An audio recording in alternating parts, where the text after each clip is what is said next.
রহমতুল্লাহ। সম্মানিত ভিউয়ার্স, আমি মূলত আমার জন্মভূমি মায়ানপুর গ্রাম থেকে আজকে এই ভিডিওটায় অংশগ্রহণ করছি। আমার পাশে যাকে দেখতে পাচ্ছেন সে হলো সজল। সে আমাদের গ্রামের একটি সন্তান। সে অত্যন্ত নম্র, ভদ্র এবং দিনদার ছেলে। আল্লাহ পাকের হুকুম, আল্লাহ সুবহানাহু ওয়া তাআলা অনেক সময় কোনো বান্দাকে পরীক্ষা করে।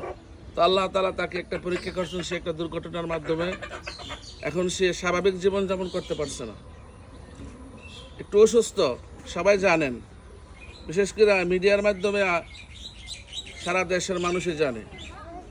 তো আমরা তার পাশে দাঁড়াবো, তাকে পরামর্শ দিব, তার ভবিষ্যৎ জিন্দিগি যেন উজ্জ্বল হয়, এই জন্য আমরা সকলেই তার প্রতি সুদৃষ্টি রাখব। সে যদিও অসুস্থ, কিন্তু তার মনটা অনেক বড়, মন মানসিকতা অনেক ভালো।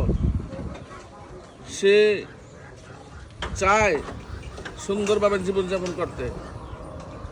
এই জন্য আমরা তার ভবিষ্যৎ জিন্দিগি উজ্জ্বল হওয়ার জন্য মানিকপুর ইউনিয়নের যারা আছে সচ্ছল, তার প্রতি সুদৃষ্টি রাখবো। উজানসর ইউনিয়নের যারা আছে সচ্ছল, তাদের প্রতি সুদৃষ্টি রাখবো। এবং যারা বিভিন্ন বিরু বানান, সামাজিক কাজ করেন, তারাও তার প্রতি সুদৃষ্টি রাখবেন।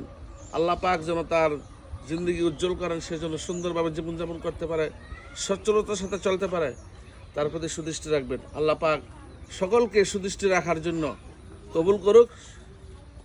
এবং সুজন ভাই কিছু বলেন। আসসালামু আলাইকুম। তো ফুজুর আমাদের গ্রামের ছোটো থেকেই আমাকে চিনে এবং কি আমার বাড়ির পাশে ওনার বাড়ি। এখন এই অল্প কিছুদিন হলো ওনায় আমাদের পার্শ্ববর্তী গ্রাম কাপাসকান্দি চলে গিয়েছে। তো ফুজুর এবং কি আমরা আমাদের ছোটো থেকেই ফুজুর চিনে এবং কি ওনার সাথে আমার ভালো সম্পর্ক। অ্যাক্সিডেন্ট হয়ে যখন ঘরে শুয়ে বসে সময় কাটাতাম, তখন অনেকটা সময় ফুজুর আমাকে দিতে, আমাকে দিনদার কথা বলতো, সূরা সারি অনেক আমাকে শিখাইতো।